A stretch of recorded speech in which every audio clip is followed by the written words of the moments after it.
All right. So everybody, thanks so much for listening. If you're listening to us on YouTube, thanks so much. If you're listening to us on the radio or one of the podcast platforms, we also thank you. Please subscribe, like, share, and also hit the bell to make sure that you get those updates. Definitely follow us like that. We appreciate that. We have a special guest, and we're going to be talking about her book. We're going to be talking about what's going on in COVID in prisons in general.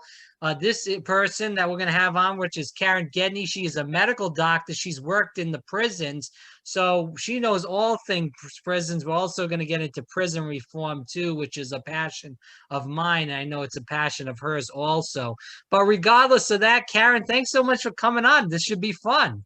Yes, I think so. Thanks for inviting me, Rob. All right. So, first of all, before we even get into the book, can you tell the viewers a little bit about you? Yes, I think most people want to know, how did you end up a prison doctor? Right. And the big thing was that I grew up in New York, upstate in the Catskill Mountains. And I was one of those sort of poor kids to sort of German immigrants.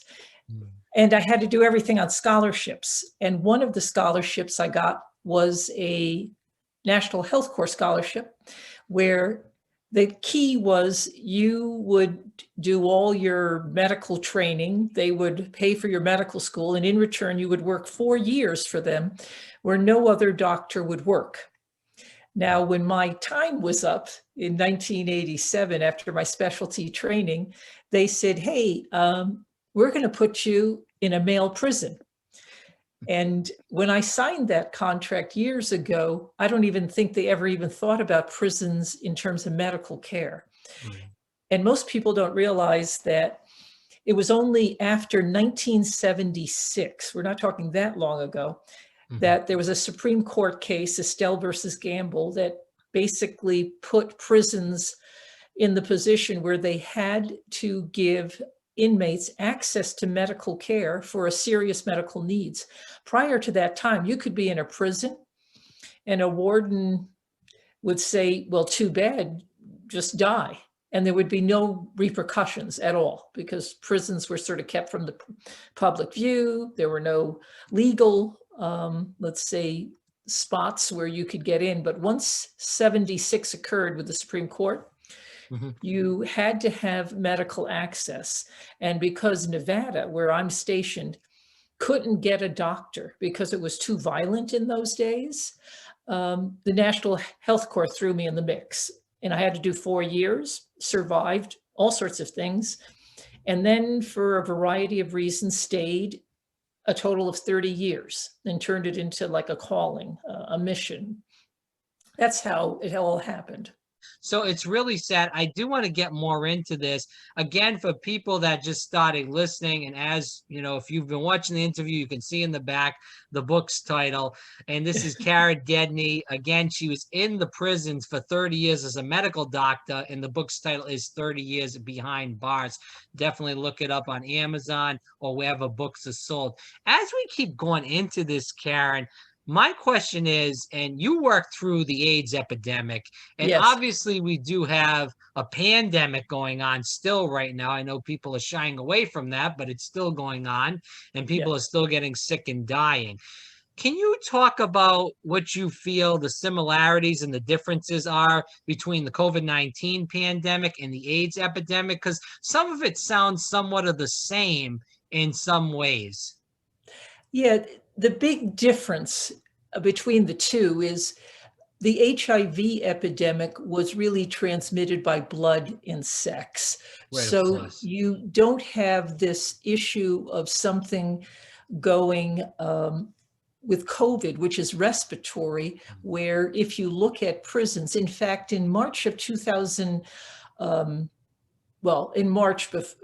2020, before really things got weird, I wrote an article for the local paper saying prisons are going to be a hotbed because there is no way in the world to socially isolate an inmate population. I had units in my prison where you have like just one cement box and 160 men sleeping in one cement box. Wow. You see what I mean? Scary. So that's one unit, and that's not going to work.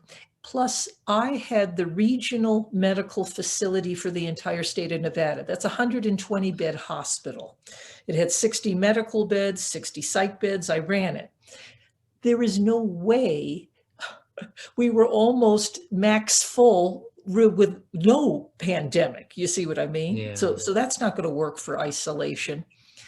And it was a highly transmissible virus. And I knew at the beginning that it was really going to hit people who didn't have the best immune systems, who were elderly. And my prison yard was particularly more elderly because they put the sickest on my yard, right? And the geriatric population is increasing. But I want to share something. Because of that one article I wrote on COVID in the prison in the early days, I got contacted by a lawyer, a pro bono lawyer, Elizabeth Buchanan. And she just contacted me through my email and said, hey, I saw you wrote on COVID. Would you do a medical expert witness case pro bono? Okay. And I said, well, I have been a medical expert witness, but it's usually been for the state of Nevada, right? Where I worked, where they're coming against me, something like that, or trying to protect the state. And she said, hey, there's this case, and I only share it because it's a famous case. It's the Richard DeLisi case out of Florida, who had one of the longest marijuana sentences for any non-violent marijuana charge. He got 3 30-year consecutive sentences. I was the doctor who did the medical sort of letter and consultation and et cetera that went to Governor DeSantis, and he was pardoned, right? But he was, in his 70s, medical problems. Florida was having problems just like a lot of prisons where it just went through the whole place. And he was definitely at risk for getting COVID. And because of his problems, he was at risk for having a serious problem, even potentially dying from it. And he got out of prison. So COVID definitely, like in my prisons in Nevada, they right away jumped on stopping visitors coming in and all sorts of things they tried. But once it got in, it'd be like X amount of cases, and then boom, like 90% of the whole institution is positive. Yeah. Right.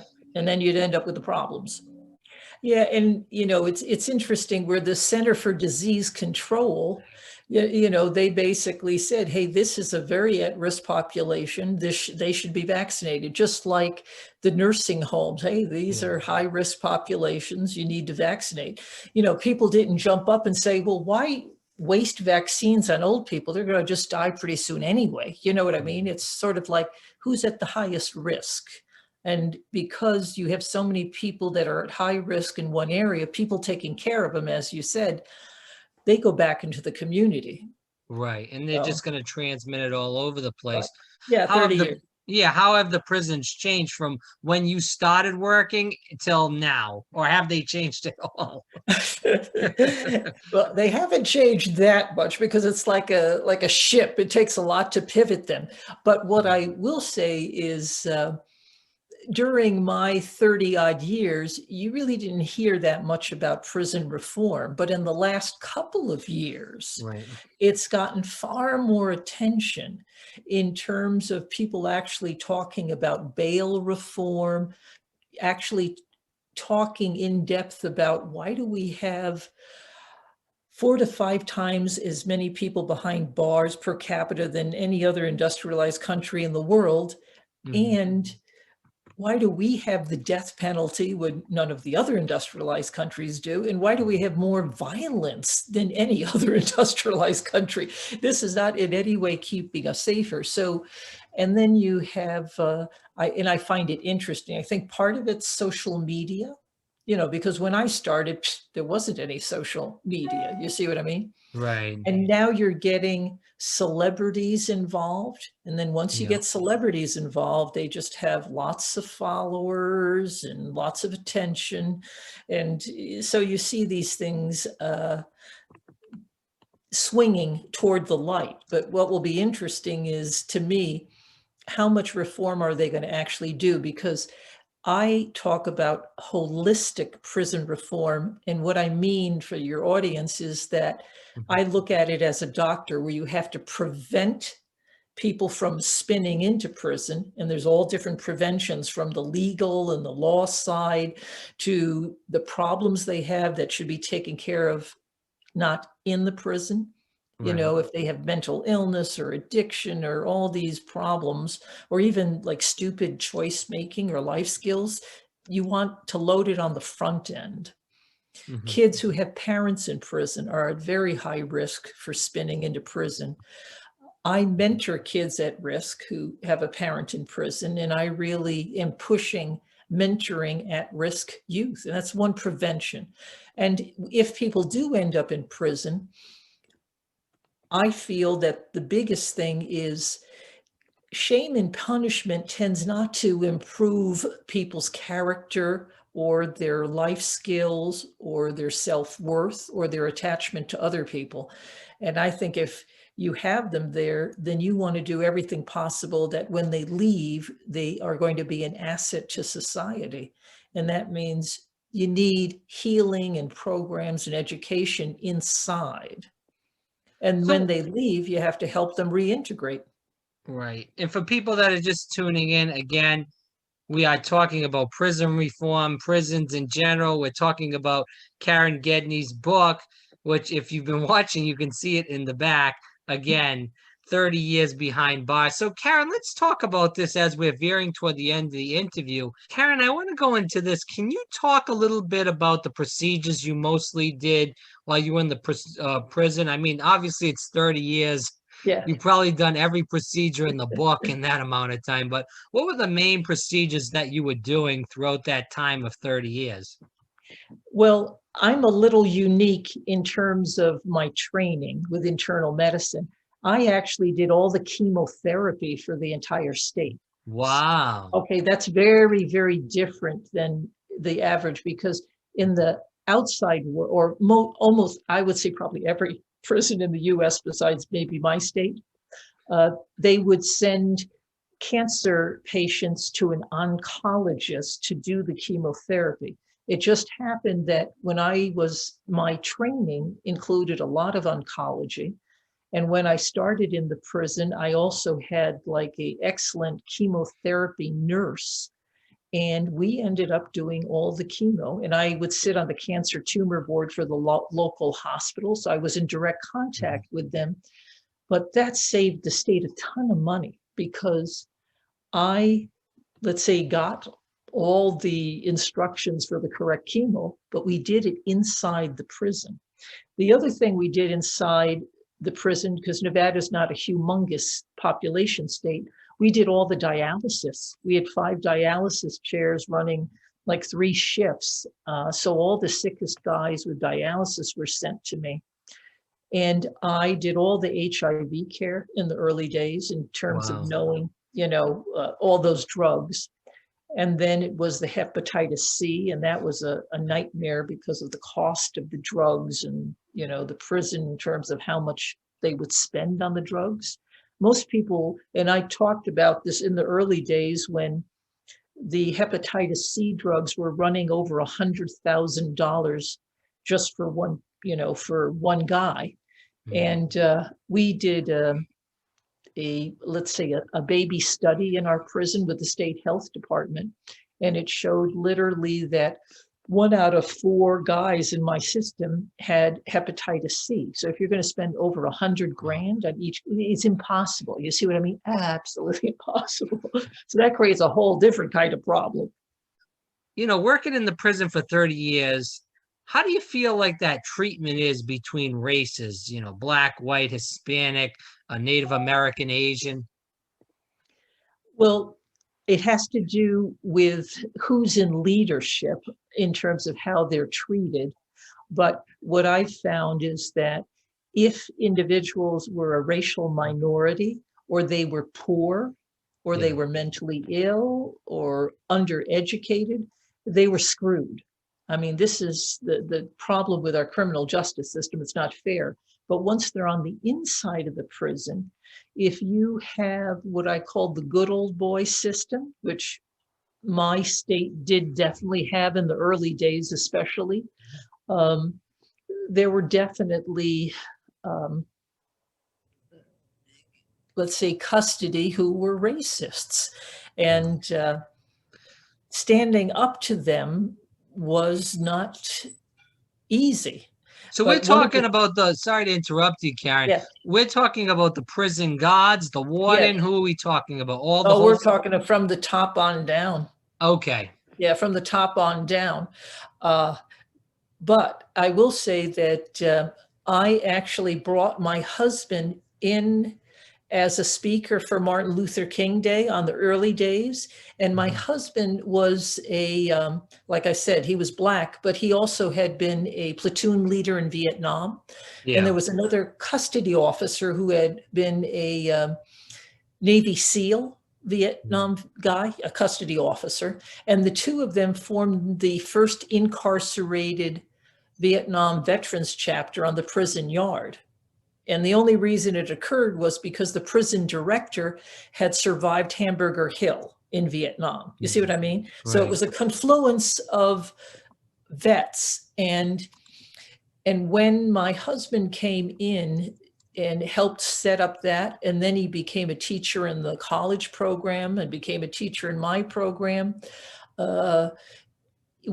actually, my husband and I sort of shifted some of those racial issues, at least in my prison. That's great. And that changed some dynamics because they had never really been exposed to that before. Well, that's great to hear, because we know that's a lot of prisons that stuff is still going on, and it's pretty bad. No, it's it depends who's in power. But if you have, like, when I started, we had one Black officer from a different city. You see what I mean? He was the Navy SEAL. Okay. Right. He was the Navy SEAL. That's why he and my husband got together. But every other officer was white.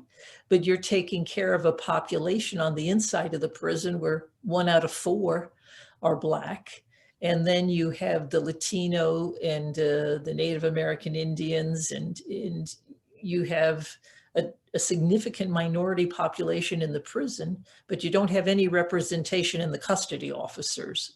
Yeah. For the most part. Talking about prison reform, during the past few years, we go back to what happened with Sandra Bland. That was the big story that kind of caught my eye as a woman being a woman prison. I've heard a lot of stories also of trans rights issues in the prisons, that they're really treated horrible. We have somebody that is, I'm trying to be politically correct on this. Right. Somebody that is, I'm not going to say it because I don't really know how to be politically correct on that. But let me tell you, gist. I had to take care of course, as a doctor, I have to take care of individuals who were born male and then, let's say, partially became a female, and then end up in a male prison. And when I first started, it was really, no one knew exactly what to do with someone who would be considered a transgender, right?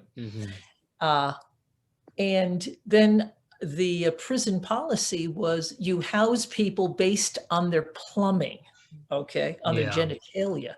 So I would have someone who had been a male who had come in and had all the female, what should I say, surgeries and bust enlargements and this and that. And then they were thrown in a male prison. And I had one individual who had made Dolly Parton look small, and these huge appendages were just like ripping the muscles off their poor chest. And as a doctor, I ordered like one of those hardcore support bras. Oh my goodness. The captain of security just was yelling at me, how you cannot have female underwear in our male prison. And, to me, I'm just thinking like a doctor, right? This person needed some support, right? No. It was all bad. Can Yeah. you tell people what you hope they learn from this book when they read it? Again, 30 years behind bars. What I really want them to understand is they're going to experience through my eyes what a prison is like on the day you enter, like I did, and then you leave 30 years later. But I wanted to increase their awareness of all the different problems that the inmates face, custody faces, administration faces, and all the true human stories to really tug at your heart. And it could be on either side of that fence line. But I wanted them to see it as I saw it, as someone totally naive with no conception. I had no judgment. I was just curious and I just wanted to heal. And I wanted them to see it through an eyes who were oriented and trained to try to understand, Right. diagnose, and heal and support. I wanted them to see it that way instead of this one's bad, that one's horrible, or this one's innocent. No, it's there are a lot of problems, and to me, it's how to help them and how to keep society safer. I agree. Right. That's what I wanted. And I knew that you can talk to people about statistics. They don't really remember statistics, but it's the stories they remember. And there's certain stories I've been contacted by people that would, reach me through my website and say, hey, my so-and-so was killed, but this has changed the way I look at things. Or they would tell me all sorts of things where it actually touched them and changed the way they thought.